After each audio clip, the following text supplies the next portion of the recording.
क्या आपने कभी सोचा है कि जिंदगी में सबसे बड़ी उलझन क्या है? पैसे, रिश्ते, करियर? नहीं, सबसे बड़ी उलझन है आप कहां हैं और आप कहां जाना चाहते हैं। इसके बीच का वह लंबा अदृश्य फासला। कभी आपको भी महसूस हुआ है कि असली शांति, असली खुशी शायद कहीं दूर की पहाड़ी पर छिपी है, किसी शांत आश्रम में, या ऐसे जीवन में जहां कोई शोर नहीं, कोई डेडलाइन नहीं, कोई बॉस नहीं। हम सभी चाहते हैं कि हमारे अंदर की आवाज शांत हो जाए, लेकिन बाहर की दुनिया वो तो पागलों की तरह भागती जा रही है। सुबह आप ध्यान करते हैं पूरे मन से, आपको लगता है आज का दिन मेरा है।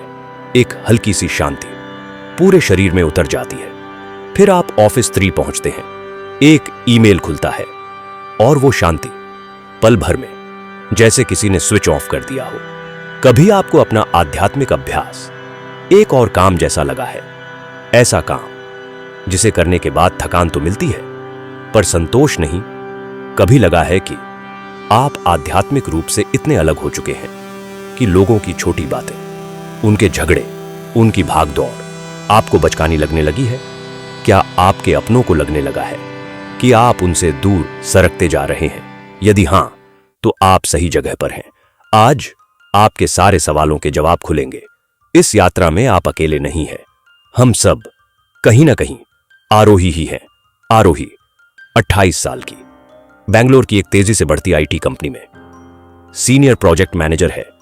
अच्छा घर, अच्छे दोस्त, बढ़िया करियर। बाहर से सब कुछ संतुलित दिखता था, लेकिन भीतर से पूरी तरह खाली। उसे हमेशा लगता था कि जिंदगी में कुछ कमी है, और उस कमी को भरने के लिए उसने अध्यात्म को चुना। वह रोज सुबह 4:30 बजे उठती थी।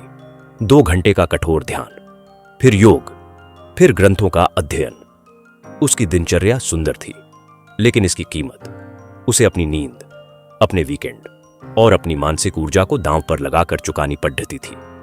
शुरुआत में उसे अद्भुत शांति मिली। लगभग 2 महीने तक वह इस पथ पर डटी भी रही। उसे लगा अब वह जागृत है और दुनिया अभी भी सो रही है। लेकिन वही ऊपर उठना धीरे धीरे टकराव में बदल गया। जिस शांति को वह ढूंढ रही थी, वह उसके जीवन को 2 हिस्सों में बांट रही थी, एक पवित्र और एक सांसारिक। आपको बेहतरीन तरीके से समझाने के लिए मैंने इस स्टोरी को अलग अलग चरणों में डिवाइड किया है। पहला चरण, अलगाव और बर्नआउट। यह वह समय था जब आरोही ने महसूस करना शुरू कर दिया कि उसका आध्यात्मिक अभ्यास उसे जमीन से उठा रहा है, लेकिन उस जमीन से जोड़ नहीं रहा है। ऑफिस में जब कोई परेशान होता तो आरोही मन ही मन सोचती, इतनी छोटी बात पर क्यों रोना, यह सब माया है। उसकी आंखों में हल्का सा तिरस्कार होता था। उसके माता पिता रोजमर्रा की बातें बताते, वह सुनती तो थी, पर उसके अंदर एक आवाज कहती, यह सब कितना सतही है। वह लोगों से कटने लगी। उसे लगता कि अपनी आध्यात्मिक ऊर्जा को बचाने के लिए उसे दुनिया के गंदे वाइब्स से दूर रहना चाहिए। उसका ध्यान, जो कभी उसे शांति देता था, अब बोझ बन गया था। अगर वो सुबह 4:30 बजे न उठ पाए तो उसे अपराध बोध होता था। अगर काम के दौरान मन भटके तो खुद को डांटना, ये मन की अशांति है, इसे बंद करो। 2 महीने में वह थक चुकी थी, भावनात्मक रूप से भी और शारीरिक रूप से भी। अब ध्यान करते करते उसे नींद आने लगी थी। एक दिन क्लाइंट मीटिंग में उसका फोकस टूट गया। वो घर लौटी तो बिस्तर पर गिर गई और घंटों रोती रही।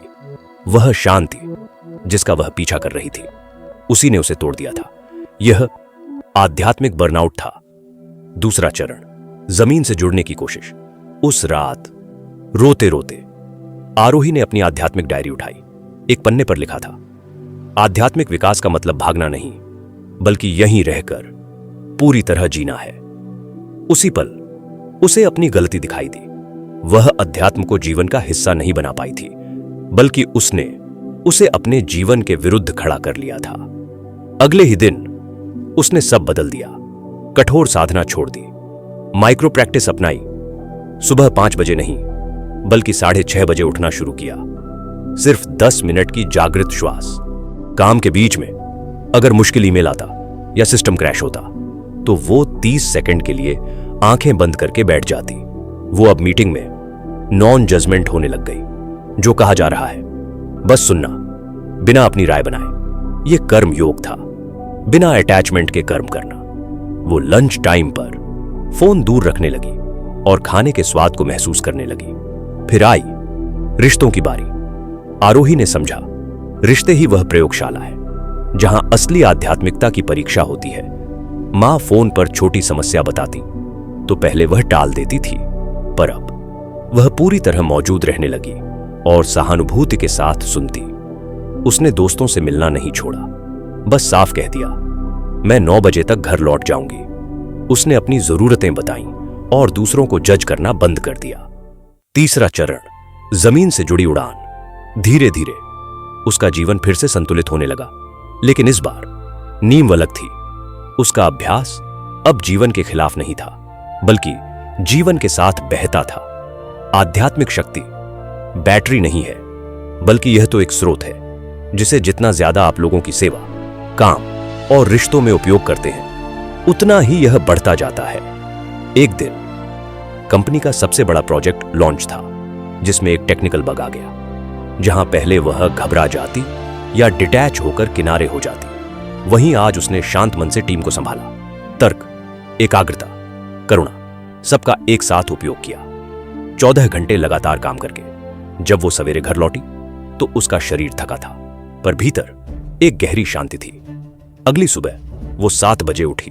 बालकनी में चाय की चुस्कियां लेते हुए उसने सूर्योदय देखा। 15 मिनट का उसका वो ध्यान आज जबरदस्ती नहीं था। तभी फोन बजा। उसकी मां की कॉल थी। मां को कुछ कागजात की चिंता हो रही थी।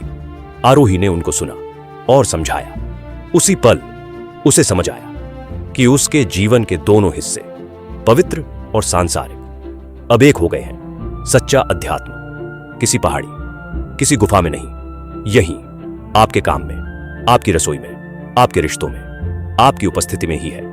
अब उसकी साधना दिखती नहीं थी, बल्कि उसके हर काम में झलकने लगी थी। वह शांत भी थी और पहले से ज्यादा जिम्मेदार भी। मोक्ष का रास्ता हमेशा जीवन के बीच से ही गुजरता है, भागकर नहीं, बल्कि उससे जुड़कर। क्या आपको कभी लगा है कि आपका आध्यात्मिक अभ्यास आपकी रोजमर्रा की जिंदगी से टकरा रहा है? कमेंट में बताइए। आपके जीवन का वह आरोही मोमेंट क्या था जब संतुलन टूटा और आपने उसे कैसे ठीक किया? यदि यह कहानी आपको छू गई हो और किसी और की मदद कर सकती हो तो इसे शेयर करें, लाइक करें और हमारे चैनल को सब्सक्राइब करना न भूलें।